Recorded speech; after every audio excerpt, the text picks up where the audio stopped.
Committee Report number 35/2023 of the Committee on Public Order and Security relative to the privileged speech of this representation entitled Alarming Proliferation of Illegal Drugs.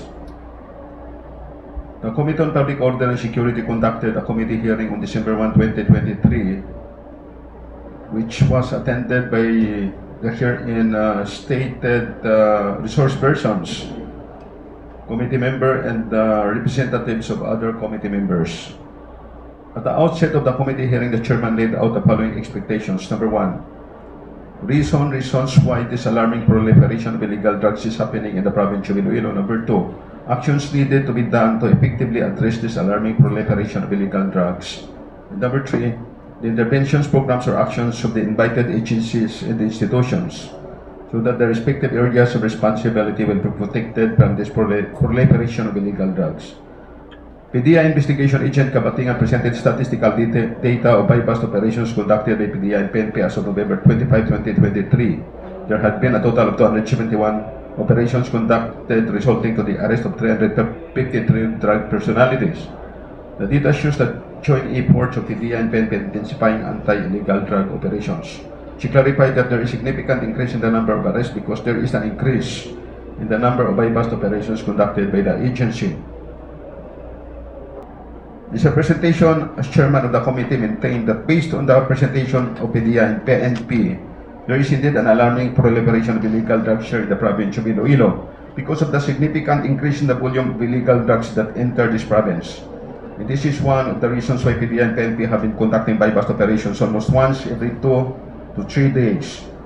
This representation, the chairman of the committee underscored the importance of improving the intelligence capability of law enforcement agencies, strengthening borders control, sustainable bypass operations by the PDEA and the PNP, and sustainable efforts of the different anti-drug abuse councils to help prevent the proliferation of illegal drugs.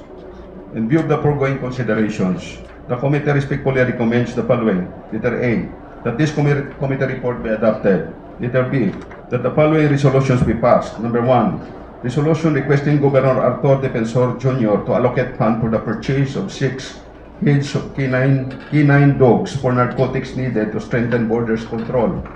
Number 2, resolution urging the PDEA, PNP, Coast Guard, and PPA to strengthen their collaboration in preventing the entry of illegal drugs in the ports of entry here in the province of Iloilo.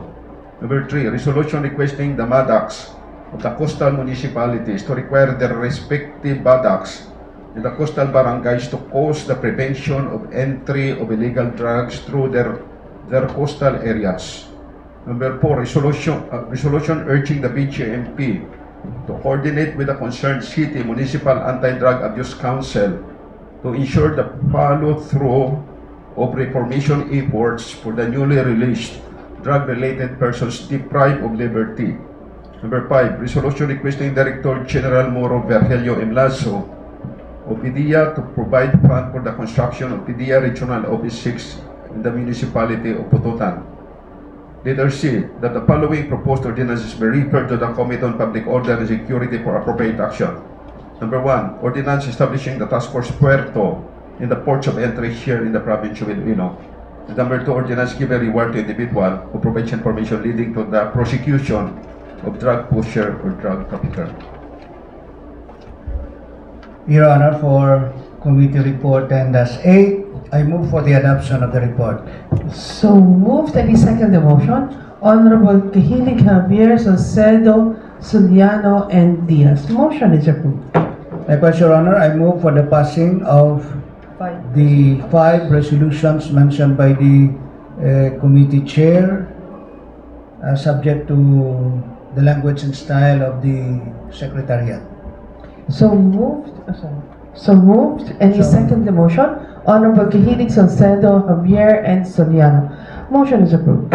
Likewise, Your Honor, the 2 proposed ordinances mentioned by the committee chair, as embodied in the report, be referred to the Committee on Public Order and Security for appropriate study and action. Yes, so the said items is now referred to the Committee on Public Order and Security.